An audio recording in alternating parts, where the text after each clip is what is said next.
Viral na to sa social media, Pangulong Ferdinand Bongbong Marcos nais nang tapusin ang paghihirap ng mga Pilipino pagdating sa pagkain. Kamakailan lamang ay nagkaroon ng isang pagpupulong ang Asian Development Bank o ang ADB. At sa pagpupulong na ito, ang magandang balita ay iminungkahi ni Pangulong Ferdinand Bongbong Marcos na mapondohan ng food stamp para sa mga kababayan nating Pilipinong naghihirap at matugunan ang problema ng gutom ng mga Pilipino. At matugunan ang lumalalang kagutuman na nangyayari sa ating mga kababayang Pilipinong naghihirap. Layunin ng Marcos administration na tapusin ang laban ng hirap ng bawat isang pamilyang Pilipino na merong sapat na makakain sa hapag at busog ang bawat isa sa pamilya. Tila ba sa panahon na ito ay nagbabalik ang isang Ferdinand Edralin Marcos dahil isa sa mga naging programa ni Pangulong Ferdinand Edralin Marcos noon ay sugpuin ang kahirapan sa Pilipinas at ngayon sa termino ng kanyang anak na si Pangulong Ferdinand Bongbong Marcos Jr. ay kanyang inihain din at inilalaban na matugunan at masugpo ang paghihirap ng mga Pilipino dito sa Pilipinas. One of the things that is in the pipeline that is being developed that is going to be of great assistance to our people is a proposal by the DSWD for a food stamp program, which I was surprised we have never had, but it is something that we can see has been effective in other countries. Of course, there's the partnership between TESDA and now the civil service, with ADB and the civil service on digitalization. So the ADB has given us so many opportunities, not only in these projects that we were discussing, but even more so in what has been done since ADB was brought here to Manila. And they have been an essential part of all our development plans, and they have been a robust and strong and reliable partner in the development of the Philippines. I thank the Asian Development Bank and its leadership for this gesture which I wholeheartedly accept in behalf of the Filipino people. We gather today at a propitious time. Just a few days ago, the World Health Organization officially declared that COVID-19 is no longer a public health emergency of international concern. While the declaration does not mean that we abruptly abandon our universal health protocols, it certainly gave the world the reassurance that perhaps the worst is over. Thankfully, because of swift breakthroughs in virology and vaccinology, communities were able to build effective response systems while humanity was able to boost its immune system. With this development, we can now refocus our plans and priorities and train our sides with renewed vigor. Carefully guided by the stinging lessons of the pandemic, we can now refocus our priorities on the development of our economy and the betterment of the lives of ordinary Filipinos. When I met with the Board of Governors of ADB last September, just 3 months since my assumption of office, I highlighted the need for our country to safely navigate through the waters of the post-pandemic world, and in that way firmly anchor our economy, not just on the new normal, but on the better normal. The pandemic did not blur our national vision that was already very clear to us even before it supervened. Our goal remains to be the same as in pre-pandemic circumstances. Our goal is still to evolve our economy into one that is defined by sustainability, climate resilience, responsiveness, and, of course, inclusivity. I also spoke about my administration's 8-point socio-economic agenda, which laid the blueprint for the Philippine Development Plan for 2023 to 2028. Built on a transformative agenda to lift off from the economic setbacks of the pandemic, the plan aims to achieve economic prosperity, inclusivity, and resilience through the two-pronged approach. developing and protecting the capabilities of individuals and of families, and transforming production sectors to generate more quality jobs and competitive products. To facilitate the whole transformation process, these must be firmly implanted on the foundation of an enabling government environment that encompasses key aspects and sectors, such as peace and justice, infrastructure, inclusive finance, good governance, and climate and disaster resilience. We say all hands on deck in order to make the plan work.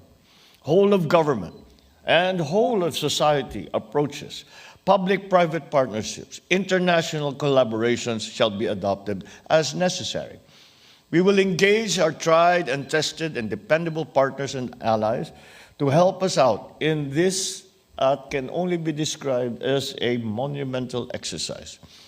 Magnificently perched on its permanent site here on our home soil, the ADB has always been a steadfast ally for nearly 6 decades now, ever reliable and unparalleled in its developmental assistance programs that have spanned across many, many political cycles. In my 9-month tenure thus far, there are already 3 strategic programs that have been signed with ADB, and there are many more in the pipeline.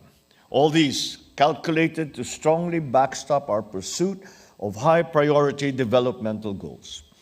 Moreover, as we were informed, we await the release of the country partnership strategy for 2024 to 2029, which shall clearly spell out the ADB's recommended medium-term development agenda for the Philippines.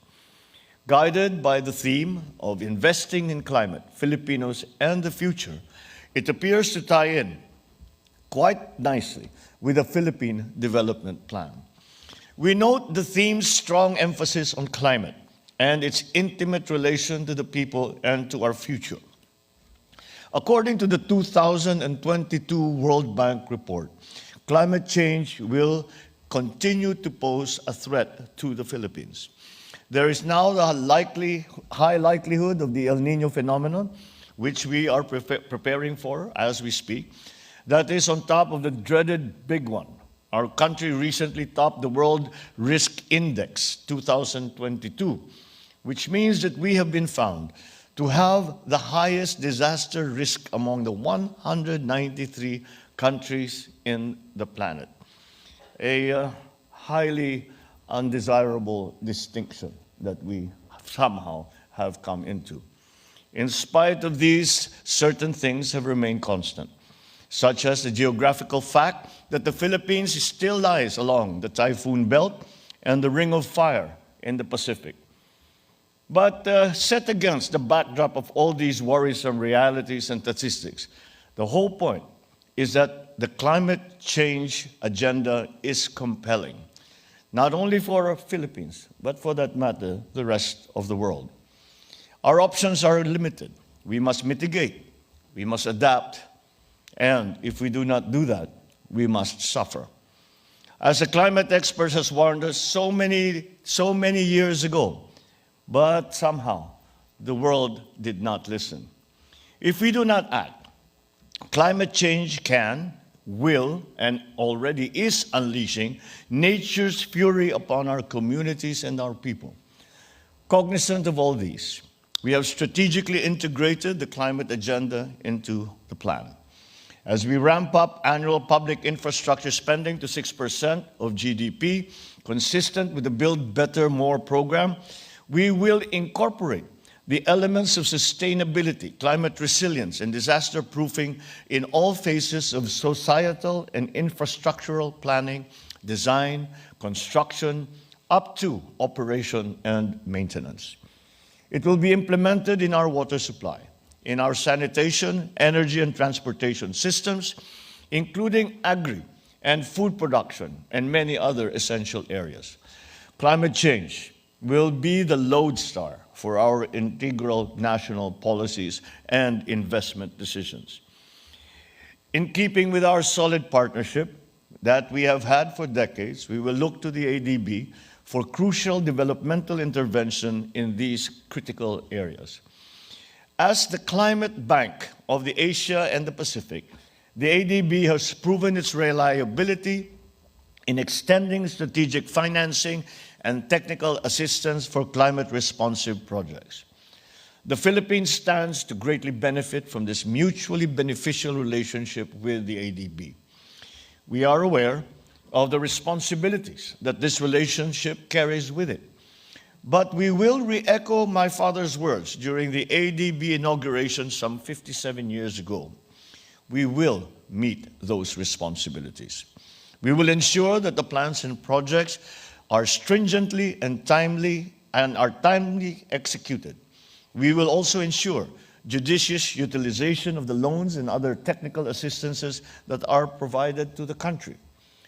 As we carry forward to the concept of better normal under the post-pandemic circumstances, our vision for the Philippines is for it to be able to provide a comfortable, secure life to its citizens, for us to be able to be self-sufficient in basic needs and essential services, sustainable in our strategies, vibrant industries and investment propelling our economy.